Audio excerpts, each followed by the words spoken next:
And I guess we're on a break from spring break. Anyhow, I made this. In art therapy, they incorporate art in your therapy when you're locked up in mental hospitals. But yes, this video is graphic, so it's not made for kids. But I remember what I'd always do.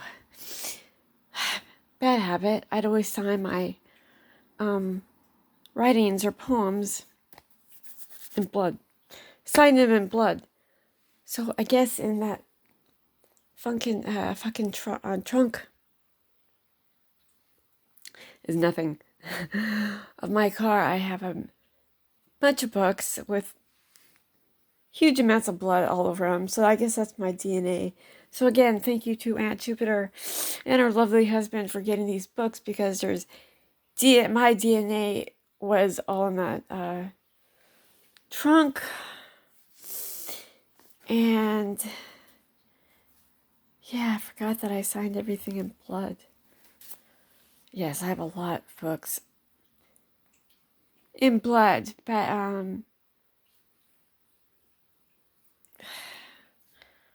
I don't know. They're just so depressing. I'm only reading a couple.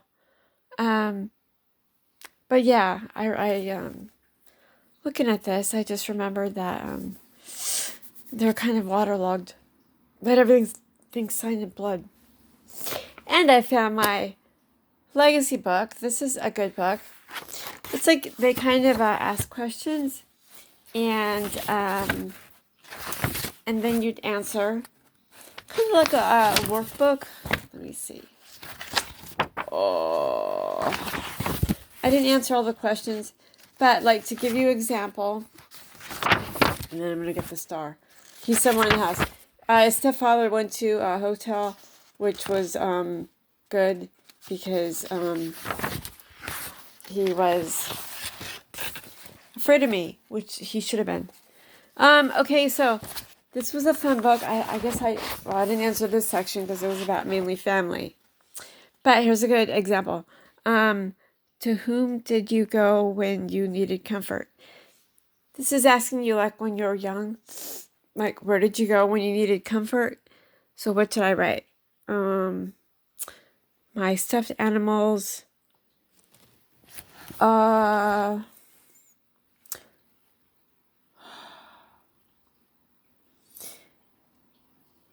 They didn't talk back. They just listened to me. So that's just an example. I didn't fill out the childhood section. All these empty pages.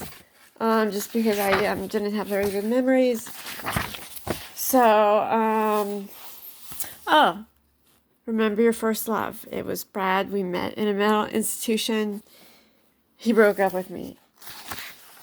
Which he did. But yes. Okay. These are all examples. How did you spend your free time as a teenager? What I write? Sleeping, which is, yes. Or doing drugs with my friends, or writing poetry. I always loved writing, and I've done every drug in the book. What was this? When was the first time you felt on your own? Never. Well, because I was always locked up, so fuck it. But I don't mind being alone. I'm actually used to it. I just prefer not to be. Or I'm always around a cat. So yeah, this book, it's a great workbook. Let's see. Can you remember an example of great loss from your youth? And I wrote, the loss of my hope, my dreams, my ambition to live.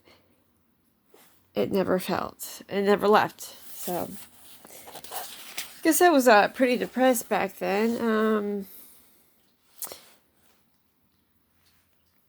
Did you ever have a crisis that left you feeling like you couldn't go on in life. And I put when someone leaves me. So basically, this whole book just shows that I'm completely borderline. Yes. If you could relive one day from your teenage years, which would it be? And I wrote all of them. So, obviously I wasn't happy, as a teenager. Yes. What is your greatest fear? To be alone. What is the secret to happiness? Real love. See, at least I had hope somewhere. That's the thing when you have like a head injury. You have like a permanent hope that gets instilled in you as a disability, which I guess it's good.